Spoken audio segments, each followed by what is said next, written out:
All right, so welcome to the last little portion of Chapter 10. It's a pretty brief little section called Neural Pools. Again, slide on the normal PowerPoint slides, it's slides 48 through 50.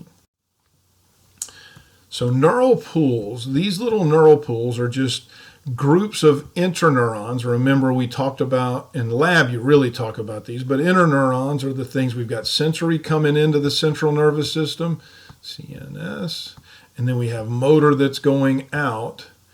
But inside the CNS, we have these things called interneurons, and they're pretty amazing. But interneurons are going to have connections among a lot of other neurons that are, and it's completely within the central nervous system. The interneurons work together to perform a common function, and each of these pools receives input from other neurons and that generates output to other neurons. So we got this little group of stuff going on. Pools may affect other pools or peripheral effectors, and all it's saying is, again, remember, so let's say I hear screeching tires. All right, so I'm going to have this sensory input come in. Inside my brain, there's going to be all kinds of things that are going to be analyzing what's going on. Memories, what do screeching tires represent? Then I'm going to have reflexes. I'm going to have decisions that are going to be made. And that's probably a clumsy example, but that's kind of what I'm talking about. Inside the central nervous system, these interneurons are going to be communicating with bunches of other places in the brain to try to put together a quick but thorough decision on what to do. So repeated impulses, or down to facilitation, the repeated impulses on an excitatory presynaptic neuron may cause that neuron to release more neurotransmitter in response to a single impulse. So it's just saying you're hitting it a couple of times more, and so it keeps going on. So this increases the likelihood of a postsynaptic cell will reach threshold. So if I'm knocking on the door and no one answers because they might be ignoring me, if I keep knocking, maybe it will answer. That's kind of what's going on. Convergence is when I'm going to have one neuron, like the one here, that's going to have impulses coming in from multiple neurons.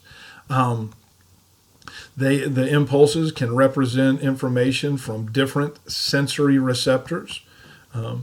So if you're sitting in the lab room in 210 lab, which, man, I would give anything to be back and teaching in lab. But when the AC comes on in that 210 and room 146, it blows snowballs. So you've got all kinds of receptors out in your skin, and they're going to feel that cold air, and they're going to start sending signals into your central nervous system. You've got millions upon millions of them. And so they're all going to come in and converge on and keep getting more streamlined until it gets to an area called the hypothalamus, right? And we got the little hypothalamus there. That's supposed to be the corpus callosum. That doesn't look real. You got the brainstem, the pons going down here.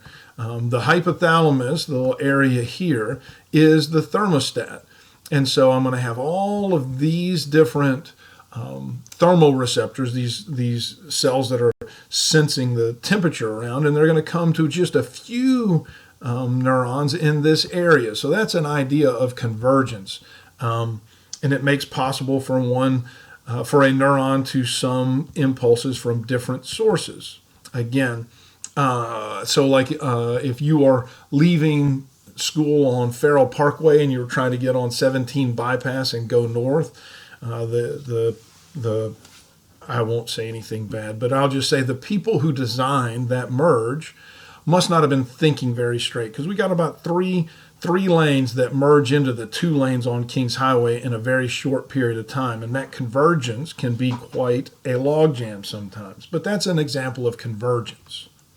On the other hand, we have divergence. Divergence is where we have one neuron that's sending signals out, and these signals will branch out and go to multiple neurons.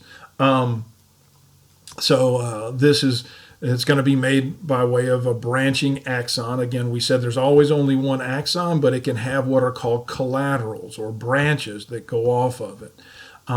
This can amplify an impulse. We're going to look at this pretty extensively when we look at the sympathetic nervous system, how it sends the signal out. And so a single neuron inside and that's a weird way that they put it, central nervous system there. And I did not mean to have that go all the way around there. I'm going to kind of erase that. That's supposed to be the CNS, and it's going to activate several motor units in a skeletal muscle.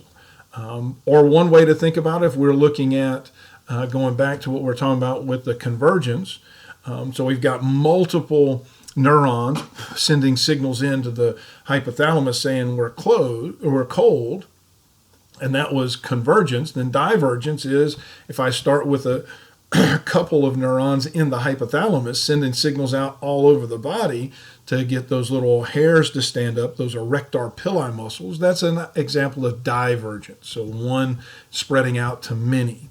And now this is generally, and even it says a sensory receptor, what it's saying, there's a reason for that. But this is an example in general that's not always like this. This is an example of a motor response. Again, if I go to move my hand and just make a fist, there are so many muscles that are involved in it, but it's only originating from a few neurons that are inside the brain that send it out to multiple neurons going to the different motor units. And I hope that kind of makes sense. The big thing is convergence is where many things are coming together. Divergence is the opposite, where I've got one thing coming and it's going to separate and go out to many things.